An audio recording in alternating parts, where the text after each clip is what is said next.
കാട്ടാക്കടയിൽ ചികിത്സാ പിഴവിനെ തുടർന്ന് കുട്ടി മരിച്ചതായി ആരോപണമുയർന്ന സംഭവത്തിൽ വിശദമായ പോസ്റ്റ്മോർട്ടം റിപ്പോർട്ട് 15 ദിവസത്തിനുള്ളിൽ ലഭ്യമാക്കും.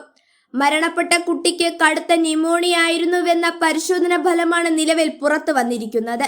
ഏതെങ്കിലും തരത്തിലുള്ള ചികിത്സാ പിഴവുകൾ ഉണ്ടായിട്ടുണ്ടോ എന്ന കാര്യത്തിൽ ഇനിയും വ്യക്തത വരുത്തേണ്ടതുണ്ട്.